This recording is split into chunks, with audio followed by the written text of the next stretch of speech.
Face aux effets grandissants du changement climatique, les 9 parcs naturels régionaux de la région Sud expérimentent des solutions sur leur territoire.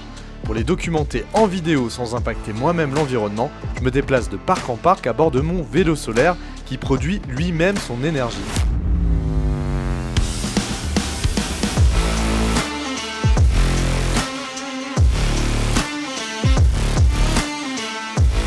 Salut! Pour rejoindre mon prochain tournage, j'ai une centaine de kilomètres à parcourir entre le parc naturel régional des Préalpes d'Azur et celui du Verdon. Et j'en profite bien sûr pour passer par ces gorges absolument impressionnantes. Cette fois, on va voir comment le parc naturel régional du Verdon a réussi à fédérer agriculteurs et experts pour adapter l'agriculture locale au changement climatique.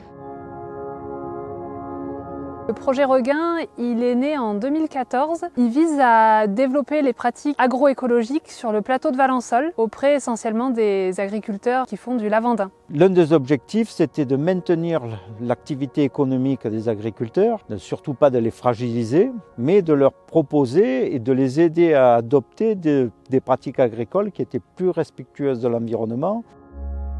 Le problème de l'eau sur le plateau de Valençol, c'est qu'il y a un certain nombre de captages qui sont pollués et donc un certain nombre sont fermés à cause de résidus d'herbicides qui ont été employés dans le passé. Certains sont encore employés aujourd'hui. On s'est dit qu'on n'avait pas le droit de continuer à impacter les eaux souterraines pour les générations futures. On est sur des systèmes d'agriculture ici avec des cultures assez dominantes comme le lavandin. Ces grands champs de lavandin, ces cartes postales qui attirent les touristes du monde entier, finalement c'est des sols qui sont pauvres, qui sont de plus en plus appauvris, sont en voie de stérilisation. On a aussi fait l'analyse que cette rotation unique entre le lavandin et le blé dur essentiellement à l'époque faisait qu'on fragilisait les sols. Ces sols sont des sols relativement superficiels, 40-50 cm de couche de terre arable dans le meilleur des cas. On a appelé ce projet Regain en s'inspirant du roman de Jean Giono, qui dit que l'homme, à la sueur de son front, à force de courage et de détermination, redonne vie à la terre abandonnée.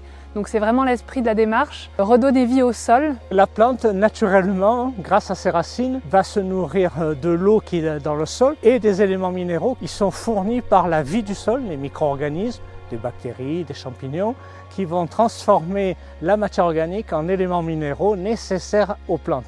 Le sol, c'est à la fois l'espace tampon entre la surface et puis les nappes souterraines. Donc préserver le sol, forcément on va arriver à préserver les nappes qui sont en profondeur. Et puis c'est aussi vraiment l'outil de travail de l'agriculteur. Donc on a vraiment cherché à sensibiliser les agriculteurs sur le sujet. Donc depuis 2019, on a fait toute une campagne de prélèvement analytique sur une trentaine d'exploitations agricoles. Donc le pédologue est intervenu en faisant des sondages tarières pour faire des prélèvements, pour faire des analyses physico-chimiques et biologiques.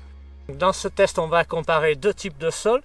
J'ai pris des mottes de cette parcelle en agroécologie et des mottes de cette parcelle où il y a eu un travail du sol très intense. J'immerge dans l'eau, où il y a eu un travail du sol intense. Les agrégats, ils ont diminué de moitié, voire complètement disparu. L'eau, elle est turbide, c'est-à-dire qu'elle est chargée en matière. Donc c'est un sol instable, pauvre en matière organique et pauvre en vie microbienne. La parcelle en agroécologie, on voit que les mottes tiennent, le sol fonctionne.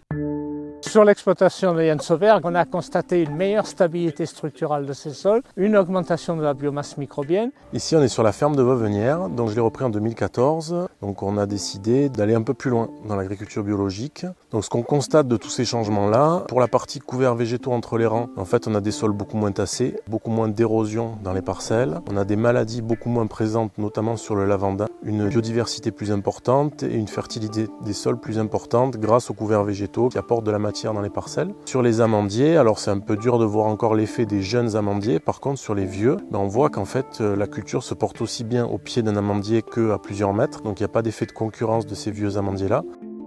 Bien sûr, le changement climatique impactera toute l'agriculture, quelle qu'elle soit, lavandin compris. Le plateau de Valençol, comme les autres territoires en France et puis en Provence en particulier, il est soumis au problème du changement climatique avec des sécheresses qui s'accentuent, des épisodes intenses de plus en plus fréquents. Si on agit à une échelle un peu plus importante, toute cette quantité d'arbres plantés au milieu et au bord des parcelles aura un effet plus important sur le climat. Aujourd'hui, le projet Regain, c'est une quarantaine d'agriculteurs. Ça nous a permis de nous mettre en réseau, de nous connaître entre agriculteurs qui avons la volonté de faire évoluer nos pratiques. La force du projet Regain, c'est qu'il fédère d'autres partenaires du monde agricole que sont la Chambre d'agriculture des Alpes de Haute-Provence, la Société du Canal de Provence et la chaire d'entreprise Agro6 de l'Institut Agro de Montpellier, ce qui permet d'avoir finalement une approche systémique. On parle de la fertilité du sol, mais pas uniquement. On s'intéresse à la globalité des exploitations et aux problématiques qu'elles rencontrent. Ce que je trouve particulièrement intéressant avec le projet Regain, c'est qu'on cherche vraiment à intégrer tous les agriculteurs, quelle que soit leur pratique. Et je suis intimement convaincu que c'est en fédérant qu'on arrivera à changer les choses. Pour la suite de l'aventure, direction le parc naturel régional de la Sainte-Baume, à une centaine de kilomètres d'ici. Cette fois, on va voir comment rendre nos forêts plus résilientes face au changement climatique. Alors à très vite!